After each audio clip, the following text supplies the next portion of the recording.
समाज में किसी बुराई का खात्मा करने के लिए तालीम को बेहद जरूरी माना जाता है, मगर मुल्क की सबसे तालीम याफ्ता रियासत केरल जहेज की रिवाज की बुराई को खत्म नहीं कर पा रहा है। केरल में जहेज रिवाज, जहेज कत्ल और इससे जुड़े मामलात पर एक नई बहस शुरू हो गई है, क्योंकि यहाँ 1 महीने के अंदर जहेज को लेकर 4 मौत हुई हैं। और इसी बात को संजीदगी से लेते हुए बुध को केरल के गवर्नर आरिफ मोहम्मद खान ने 1 दिन की भूख हड़ताल भी की। उन्होंने गैर सरकारी तंजीमों, रजाकारों और जहेज के खिलाफ एक मुहिम के जरिए बेदारी मुहिम चलाने की भी अपील की। गुज़िश्ता हफ्ते केरल हाई कोर्ट ने भी रियासती हुकूमत को नोटिस जारी किया, जिसमें जहेज के खिलाफ 1961 में तरमीम और इसे सख्ती से नाफिज करने की अपील की। यानी गेंद अब रियासती हुकूमत के पाले में है और सभी को इंतजार है कि रियासती हुकूमत इस जहेज रिवाज से बेटियों को बचाने के लिए कब कदम उठाती है।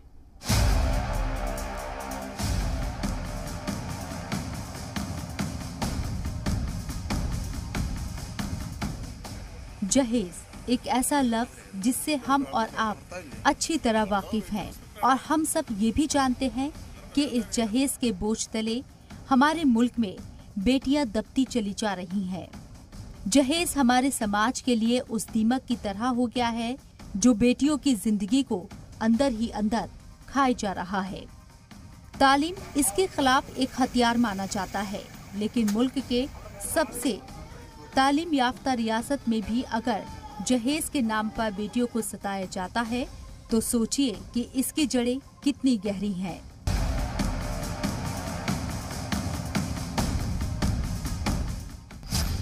अनुजा, विस्मया, अर्चना और सुचित्रा,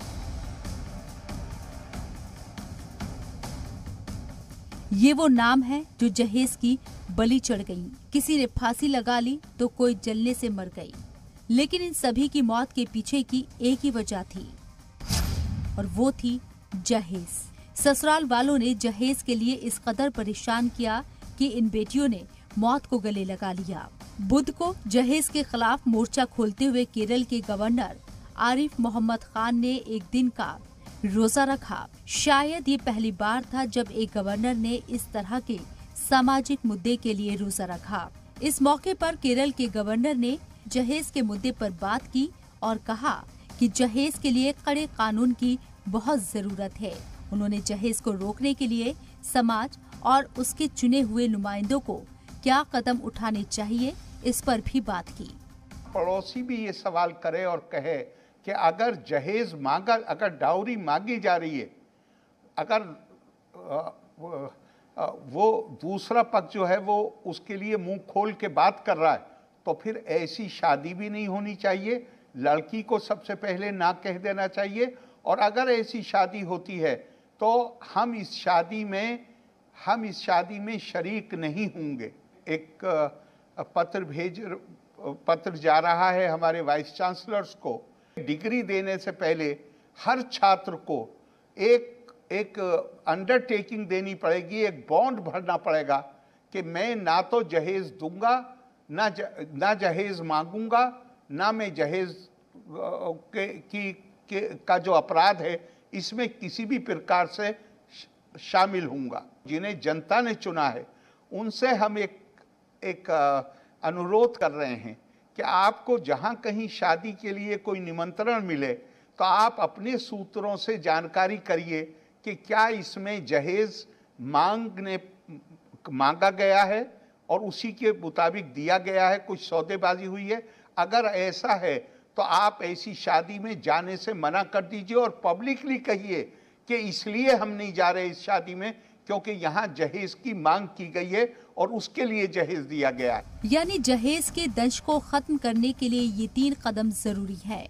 ये जरूरी है कि समाज जहेज रिवायत को खत्म करने के लिए सबसे पहले कदम उठाए, लेकिन समाज के साथ साथ इसके खिलाफ चुने हुए नुमाइंदों का भी खड़ा होना बेहद जरूरी है।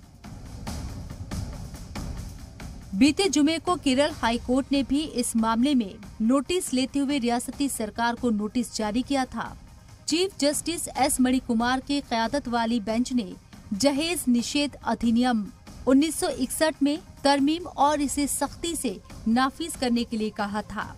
हालांकि सरकार की तरफ से फिलहाल इस पर क्या कदम उठाए जा रहे हैं, इसकी कोई जानकारी नहीं है। बातचीत के दौरान गवर्नर आरिफ मोहम्मद ने यूनिफॉर्म सिविल कोड को लेकर भी कुछ बातें कही। उनका कहना था कि सिविल कोड राजनीतिक कदम नहीं है। यूनिफॉर्म सिविल कोड को ऐसे इस्तेमाल नहीं करना चाहिए कि जैसे ये कोई राजनीतिक हथियार है। यूनिफॉर्म सिविल कोड हमारी संविधान सभा ने उस पर खूब गौर फिक्र करके उसको संविधान में रखा है। मैं तो ये मानता हूं कि इससे तो हम आंखें चुरा नहीं सकते। ये तो हमारे संविधान में संविधान का हिस्सा है। हिंदू कोड बिल है, उसमें सिर्फ हिंदू नहीं है, उसमें सिख भी हैं, उसमें जैन भी हैं, उसमें बुद्धिस्ट भी हैं। तो क्या उनके रस्म रिवाज खत्म हो गए? जहेज मुल्क की बेटियों के लिए जानलेवा साबित हो रहा है और केरल में जिस तरह से जहेज अजियत के मामले सामने आए हैं, वो ये इशारा करते हैं कि जहेज की मेंटालिटी हमारे मुल्क के पढ़े लिखे समाज में भी है। इसलिए सिर्फ कानून की सख्ती के साथ साथ ये भी जरूरी है कि लोग खुद इस अजियत को कुचलने के लिए कदम बढ़ाएं। Bureau report, C media.